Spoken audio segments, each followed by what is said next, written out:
Si vous vous êtes perdu sur YouTube et que vous débarquez sur cette vidéo, je m'appelle Michael Bieli, auteur en auto-édition sur la plateforme Amazon KDP. Et sur cette chaîne, je vous partage toute mon aventure, principalement axée sur la publication de ma saga de fantasy. Mais je fais aussi du divertissement autour de la thématique littéraire, on n'est pas nombreux, mais on s'amuse bien. Quant aux habitués, n'hésitez pas à vous abonner à la chaîne si ce n'est pas encore fait pour ne rater aucun contenu. Allez, je vous fous la paix, bon visionnage. Ok, je vous vois venir là les auteurs de fantasy. Baissez vos arcs, rengainez vos épées et ouvrez vos oreilles. Je suis aussi auteur de fantasy, comme vous. Et comme vous, j'aime ce genre littéraire pour toutes ces histoires populaires qui m'ont bercé pendant mon enfance. Je suis profondément attaché à la fantasy, à ses univers, sa magie, ses personnages et ses quêtes épiques. Hola, grand guerrier, j'ai perdu ma chèvre dans la montagne, tu peux m'aider à la retrouver? Attends, non, je reformule, tu peux aller la récupérer tout seul pendant que je reste là à t'attendre? Oui, bon, j'ai pas dit que c'était parfait non plus, hein. Mais que voulez-vous, j'adore cette ambiance féodale, ces châteaux démesurés, ces batailles sanglantes. Je sais pas, je trouve ça beau. Et croyez-moi, ça me fait mal de faire cette vidéo. Ça me fait mal de poignarder le genre qui m'a fait rêver durant toute mon enfance. Mais il va falloir. Soyons honnêtes, mes chers camarades, auteurs de fantasy. Parfois, il est bon de prendre un peu de recul sur ce que nous écrivons. Il est bon de se remettre en question et de comprendre ce qui marche, ce qui ne marche pas, et ce qui marche beaucoup trop au point où ça ne marche plus. Oui, je sais, ça veut rien dire. Mais vous allez comprendre. Aujourd'hui, je vais parler des clichés que je ne supporte plus de voir dans les nouvelles œuvres. C'est parti.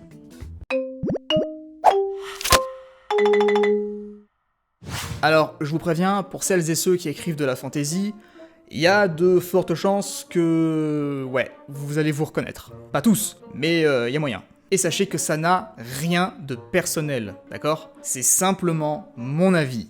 Mon avis en tant que fan de fantasy, mais aussi mon avis en tant qu'auteur de fantasy. Donc ne vous excitez pas, hein, si vous avez l'impression que je parle de votre œuvre, c'est pas le cas. Je parle des clichés en tant que tels, pas de la façon dont vous les appliquez. Très important. Avant de commencer, ce serait bien de définir ce qu'est un cliché. Pour ce faire, interrogeons Putain, j'arrive pas à dire ce mot. Pour ce faire, interrogeons cet expert en scénario.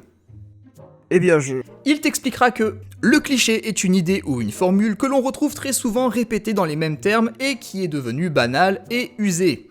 Pour faire simple, on peut dire que l'identification d'un certain type de situation ou de personnage permet de reconnaître un certain type de film. Par exemple, on pourrait dire que les youtubeurs/youtubeuses littéraires se filment toujours devant une bibliothèque. C'est pas systématiquement vrai, mais la majorité le fait. C'est à ça qu'on les reconnaît. C'est donc une formule qui est devenue banale. C'est un détail, c'est tout con, mais c'est un cliché. Maintenant qu'on est au point sur la définition, commençons tout de suite avec le premier cliché qui me vient à l'esprit, et là tout de suite je peux déjà vous dire que c'est un des pires à mes yeux. La prophétie. Ou l'élu, ça dépend. Je suis tenté de dire qu'il faut arrêter avec ça, mais je ne peux pas empêcher les gens d'écrire ce qu'ils veulent, donc je vais me contenter de soupirer gravement pendant 2 secondes. Star Wars, Harry Potter, Matrix, pour ne citer que les plus connus. Ce concept de la prophétie, ou de l'élu, hein, pour moi je les mets ensemble, hein, c'est pareil, c'est la même connerie. Ce concept a été pompé jusqu'au cul par des centaines d'œuvres, si ce n'est plus. Je pense que c'est plus. C'est littéralement une template qu'on applique à son histoire quand on n'a aucune idée de comment justifier tout le bordel qu'on est en train de mettre en place. Ah c'est la prophétie mon gars!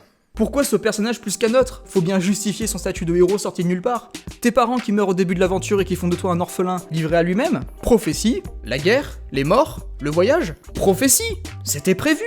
À ce compte-là on peut justifier tout et n'importe quoi avec ça, hein. Alors, quand c'est bien amené, y a aucun souci, hein. Mais moi, vous savez, j'en ai marre des prophéties claquées au sol du style « Il est celui qui vaincra le Seigneur des Ténèbres, le mal. » Oui, le mal, avec un grand M. On y reviendra après. Et je vous vois venir là, les lecteurs de Mardas. Oui, mais Greenwalk a aussi une prophétie. Non, il s'agit d'une réalité parmi des centaines de milliers d'autres. Rien ne dit que cette réalité se réalisera. Tout repose sur les choix du personnage, ses réflexions et ses actes, et non sur les choix du Saint-Esprit. Ce n'est pas quelque chose qui arrivera forcément. C'est quelque chose qui pourrait arriver, et ça s'applique à tout le monde. Alors attendez, Si vous voulez foutre des prophéties, faites-le. Mais pitié, faites-en quelque chose de cool. Ne choisissez pas la facilité, ne reprenez pas la template telle quelle. Surprenez-nous. Non, parce que le pecno du village là qui tue le méchant à la fin parce que c'était écrit dans la boule de cristal, non, c'est bon. Les ninjas. Alors, je parle pas des vrais ninjas, hein. J'ai appelé ce point les ninjas parce que ça me faisait rire tellement c'était ridicule. Je veux bien sûr parler des personnages, héros inclus, qui, alors que c'est précisé absolument nulle part avant, se transforment en Super Saiyan dès qu'il faut aller au combat. T'as toujours un personnage comme ça, c'est très souvent le héros d'ailleurs, tu connais son background, tu sais d'où il vient, hein, on le suit depuis le début, donc on sait ce qu'il est si tu veux, et puis d'un coup, il y a une scène de combat qui arrive, là le mec, ou la meuf, se bat comme un putain de ninja. T'as l'impression que c'est pas le même personnage. Le gars te fait des parades de ouf, il sait où il faut frapper pour tuer, alors qu'au début du roman, tout ce qu'il savait faire, le mec, c'était torcher le cul des vaches. Faut arrêter avec ça aussi. Et ce serait même plus intéressant de voir le héros se faire éclater la gueule parce qu'il sait pas se battre, plutôt que de le voir en mode ultra instinct sans raison valable. Parfois t'as l'impression que l'auteur voulait juste mettre des scènes badass partout dans son récit. Le truc c'est que au final, ça fait un peu l'effet inverse. Ça devient nanardesque. Moi quand je vois un personnage comme ça là qui se bat comme un gladiateur, alors que 2 scènes avant il arrivait à peine à tenir son épée dans les mains, moi ça me sort du truc. Je peux pas, j'y arrive pas. Et c'est aussi un point qui m'énerve dans la fantasy, alors pas que la fantasy, mais ça revient souvent dans la fantasy, arrêtez de rendre votre personnage principal doué en tout. Sauf s'il y a vraiment une raison derrière, mais vous voyez ce que je veux dire. Un héros de récit, ce n'est pas un super héros, d'accord ? Si ce n'est pas justifié, arrêtez de tout lui faire réussir du premier coup. Un héros, ça échoue. Beaucoup. Et c'est grâce à ces échecs que le personnage va pouvoir s'améliorer, progresser, évoluer et réussir là où il a échoué pour enfin devenir le héros. Le mal. Ah, celui-là il est pas mal aussi, ouais. Le grand méchant pas beau qui est méchant pour être méchant. Mais si, vous savez, le grand méchant qui veut détruire le monde pour... Oh ouais non, je suis même pas sûr que lui-même le sache au final. Parce que ça n'a aucun sens. Moi j'appelle ça des méchants de cartoon. Déjà quand ton méchant a pour emblème une tête de mort, déjà ça part mal. Mais qu'en plus il n'a absolument aucune raison d'être méchant, autre que sa fonction de méchant, c'est que là vraiment le personnage est très mal écrit. Non parce que le méchant qui veut conquérir le monde pour le plonger dans les ténèbres et la souffrance. Pareil, j'y crois pas. Je peux pas concevoir qu'un monde puisse fonctionner parfaitement en le plongeant dans une sorte d'apocalypse où tout est noir, tout est mort. Quel est le but ? Ça me fait penser à la société Umbrella dans Resident Evil qui répand le virus dans le monde entier pour ne plus avoir de clients puisqu'ils sont tous morts. Encore une fois, faire le mal pour faire le mal, non, désolé, ça c'est un cartoon. Minus et Cortex, voilà, c'est du même niveau. Et les lecteurs de Mardas vont peut-être me dire « Oui, mais dans Mardas, les immortels sont là pour conquérir le monde et ils font beaucoup de mal. » C'est vrai, Billy, mais la différence est que les immortels veulent construire un monde à leur image, avec leurs valeurs et leurs principes. Ils veulent vivre entre eux. Le problème, c'est que leur ego surdimensionné les laisse penser qu'ils ont le droit de vivre sur tout le continent. Et forcément, ça crée des problèmes. Quant au personnage de Mardas, qui, pour le coup, coche toutes les cases du Seigneur des Ténèbres, ne serait-ce que par son physique et son passé, là, pour le coup, c'était entièrement voulu. Parce que je voulais partir de ce cliché pour en faire quelque chose de différent. Je voulais avoir un autre point de vue.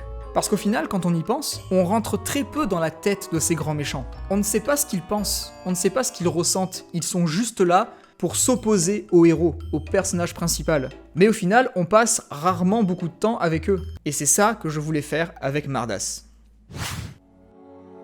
Le manichéisme. Alors, je vais donner la définition de ce mot, parce qu'à chaque fois que je l'emploie, les gens autour de moi sont là genre... Qu'est-ce que ça veut dire que ceci ? Alors, manichéisme, définition. Conception du bien et du mal comme deux forces égales et antagonistes. Ah bah c'est très binaire comme concept, il y a pas plus simple. En gros, il y a les gentils et les méchants, et rien d'autre. Le blanc pour la pureté, le noir pour les ténèbres. Oui, c'est du niveau d'une cour d'école. C'est la réflexion et le regard d'un enfant sur le monde. Alors voilà, pareil, ça c'est bon pour les cartoons. Mais dans une œuvre qui se veut un tant soit peu réaliste, on ne peut pas tomber dans ce piège du gentil contre méchant. C'est plus compliqué que ça. Un être humain n'est ni entièrement bon, ni foncièrement mauvais. Selon les épisodes qui surviennent dans sa vie, Il agit en fonction du contexte. Mais le monde réel tel qu'il est n'est pas binaire, il n'y a pas juste les gentils et les méchants. En fait, on est tous un peu les deux. Ce sont les motivations du personnage qui déterminent ce qu'il est réellement. Les vertus, c'est bon pour les contes, mais dans la vie, c'est plus complexe que ça n'y paraît. Ce qu'il faut bien retenir, c'est que entre le bien et le mal, il y a une multitude de concepts moraux qui se rapprochent bien plus de la réalité. Pensez-y quand vous écrivez vos personnages. Le vieux sage.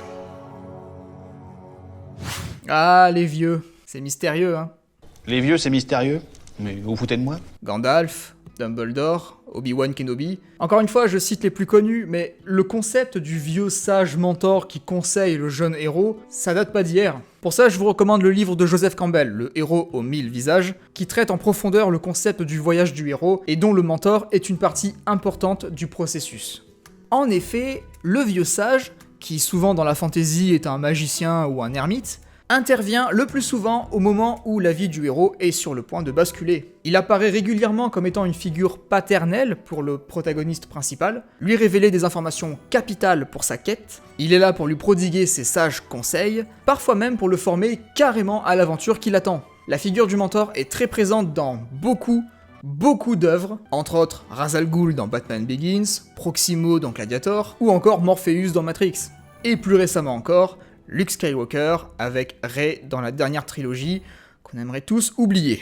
Très souvent aussi, le mentor meurt, tué en général par le grand méchant, ce qui permet au héros de s'accomplir quelque part, de s'émanciper, et souvent aussi de poursuivre l'œuvre du mentor afin d'en devenir un lui-même par la suite. Alors le truc c'est que c'est toujours plus ou moins le même schéma. On a le jeune naïf d'un côté et le vieux sage de l'autre. Ce genre de duo est trop prévisible. C'est d'ailleurs même assez rare que les scénaristes brisent les codes avec ça. Et le truc c'est que au bout d'un moment, ça devient un running gag. Si on reprend le schéma tel quel, pour moi aujourd'hui ça n'a plus rien d'épique. C'est juste une histoire qui ressemble à des milliers d'autres. Et c'est dommage. Alors je pourrais aussi parler du personnage qui essaye de révéler une information capitale au héros juste avant de mourir, le méchant qui se montre en applaudissant sarcastiquement quand le héros vient de se faire capturer, les pièges dans les vieux temples là qui ont 10 000 ans mais qui fonctionnent toujours comme s'ils avaient été construits hier, le personnage qui doit faire un discours à une foule de monde mais qui, au dernier moment, après un long silence, décide d'improviser un discours épique jusqu'à ce qu'une personne dans le public se mette à applaudir, puis une autre, puis encore une autre, et ainsi de suite. Bref, des clichés. Il y en a des tas. Et parfois même, vous ne les remarquez même pas. Parce que le plus souvent, ils sont bien travaillés, ils sont bien amenés. Et c'est ça qui fait toute la différence. Si les clichés existent, c'est qu'ils ont leur utilité quelque part. Personnellement, moi ça m'arrive de m'en servir. Parfois je m'en sers même pour appuyer l'absurdité d'une scène.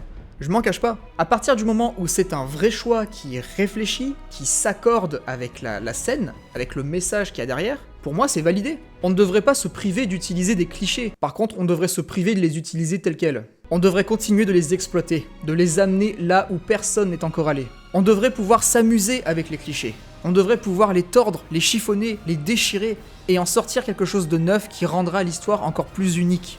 Ne vous contentez pas juste de prendre la template et de l'appliquer. C'est à cause de ça que beaucoup d'histoires se cassent la gueule. Perso, j'utilise des templates, que ce soit pour Photoshop ou After Effects quand j'ai la flemme de faire une création. Mais je me contente pas juste de la reprendre. Je la modifie, je la transforme, je m'en sers comme d'une base pour arriver à une création qui me ressemble. Et le cliché, c'est exactement pareil. On part d'une base, de quelque chose qui existe déjà et que tout le monde peut récupérer, et puis on l'adapte, on se l'approprie. Voilà ce que vous devez faire. Voilà ce que le public demande. N'hésitez pas à vous abonner pour nourrir mon ego et à acheter ma saga pour me nourrir tout court.